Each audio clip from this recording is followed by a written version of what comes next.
Let's speak with Gerard Batten, the UKIP leader, and Eric Albert, correspondent for Le Monde, one of France's leading newspapers. Gerard Batten, good morning. Good morning, Ian. Now, you've already asked the EU not to give us more time on this. Why did you do that? Well, what the situation where we are now is the Parliament now have ruled out leaving with the no deal, which is, deal in inverted commas anyway. So where does that leave us? That means that they're now going to vote almost certainly this afternoon for an extension of Article 50. But if the EU doesn't give us Article 50, then we will automatically leave on the 29th of March because it says in Article 50 the treaties cease to apply. So we will have kind of been automatically ejected by default. And basically I made a little speech yesterday and Mr. Barnier was there and the Commission, and I said, please do us a favour and yourselves a favour and don't grant an extension because you'll be well rid of us, basically, and we'll be well rid of you. And of course it only takes... Did they smile at that or grimace, Gerard? I don't know, because I'm looking at the back of their heads, you see, so I couldn't really see. Okay. But the only one country out of the other 27 members needs to reject the option of extending Article 50, and it doesn't happen because it has to be a unanimous decision.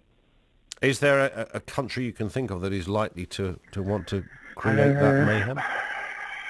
I don't know really, but I mean maybe Italy, maybe Hungary, maybe countries who are beginning to be Eurosceptic themselves. So ultimately this is because The problem here though, Ian, of course, is they'll all be thinking about the money and they'll all be thinking, hang on a minute, if Britain leaves, it's going to leave a massive hole in the budget and someone's going to be asking us to fork out.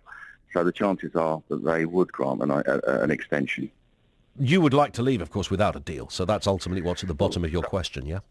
The whole thing about a deal has always been a false premise anyway. There never was going to be a deal because the EU doesn't want us to leave. The only way we were ever going to leave, as I've been saying for the last 25 years, is you have unilateral, unconditional withdrawal, and then you explain to the EU how it's going to work. And regarding this trade issue, we can go on WTO terms, or there's Article 24 of the WTO rules, which say that you can actually...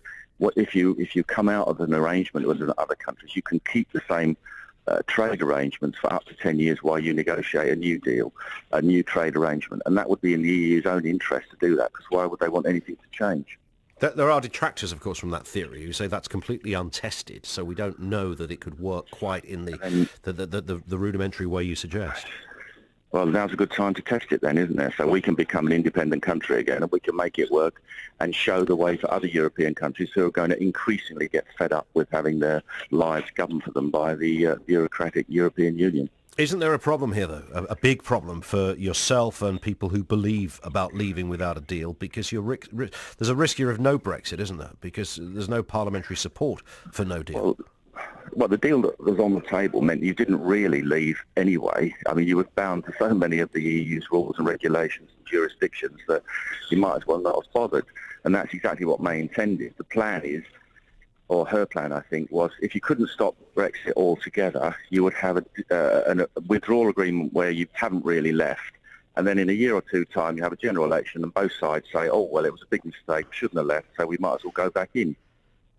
Let's put some of this to Eric Albert, correspondent for Le Monde. Eric, good morning to you. Good morning.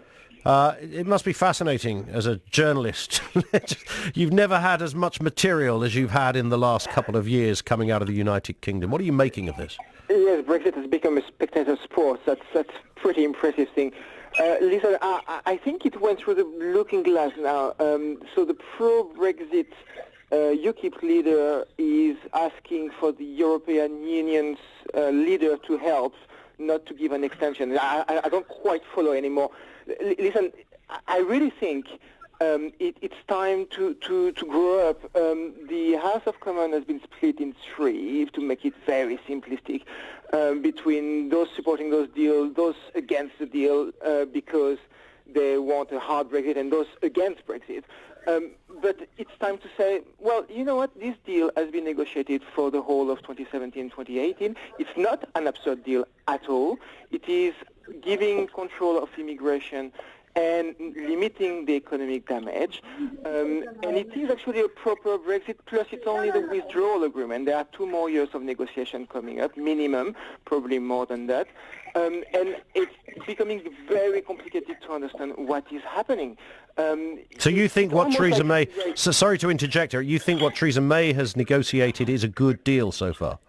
I think it's acceptable. It is a compromise for everyone. It's a big compromise for people who voted Remain, which is 48% of the people in this country. It's a big compromise for the hard Brexiters, but it is some kind of managed deal, and that makes sense.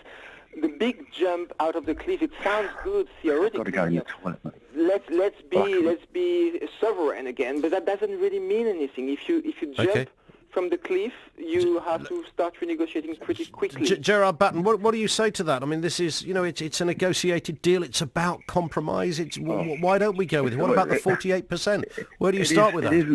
It isn't a negotiated deal. It was something cooked up between Mrs May and her civil servants who doesn't want to leave, the European Union that doesn't want us to leave, and when you complied with everything that was in the withdrawal agreement, you wouldn't really have left anyway. It was actually pointless. You either leave or you don't leave. This whole thing, and again, the gentleman there used this term hard Brexit. There's no hard Brexit. There's either being inside the European Union or there's leaving the European Union. And our problem is we've had a gutless government and parliament that doesn't actually want to leave and isn't actually prepared to take the actions that a majority of the British people, voters, actually asked them to take, and they have betrayed the people and they've put themselves in opposition to the people. Eric Albert, I mean, that's fair enough, isn't it? What Gerard has articulated there is merely sort of how it is. There was a vote. It doesn't have to be complicated. We leave. You're either in or out. This is the language of spoiled toddler. I want to go out. I mean, life is slightly complicated. There are trade arrangements. There are legal arrangements of many sorts. There are defense arrangements. Those things have to be taken account of. Gerard, you're a spoiled toddler, Gerard Batten. Well, this is what you get from Remainers. You never get a reasoned, rational argument. You only get accusations and abuse or this kind of terminology. It's the same kind of mentality that was trying to stop Churchill fighting the Second World War. We must do a deal with the Germans. We can't, it'd be disastrous if we actually fight the war. Well, this isn't a war, but it is a political war, and we need to take firm, decisive action, and we need leaders that are capable of doing that, and we haven't got any at the moment. Eric, I'm bound to give you a right to reply on that. Thank you. We really have to stop using World War II language. Britain has been heroic in World War II. There's no question about that. But there is no war. There is a negotiation of getting out of a European Union. It's a political negotiation. There's no need to shoot anyone in the foot. That's absurd. And Eric, just a point on what Boris Johnson said yesterday. He said the EU could still offer Britain a better deal before March the 29th. How realistic is that? Completely unrealistic. There's no renegotiation of that deal. What might be possible is something like Norway Plus, which is really, really staying inside all the rules of the EU. That is possible, but that, I agree, wouldn't look very much like Brexit. What is negotiated, what has been negotiated, looks pretty much like Brexit. It is getting out. Okay, very finally, Gerard Batten, Boris Johnson, fellow Brexiteer, is he onto something here? A better deal is available. No, he isn't. He's trying to preserve the Conservative Party as usual. There is no deal. We tell the European Union we've left. We repeal the 1972 European Communities Act. We then offer them a range of choices on trade, citizens' rights and the rest of it, and we dictate the agenda rather than having it dictated to us. Gentlemen, thank you. Gerard Batten is the leader of UKIP. Eric Albert is the correspondent for Le Monde, one of France's leading newspapers, with us here on BBC Radio Kent.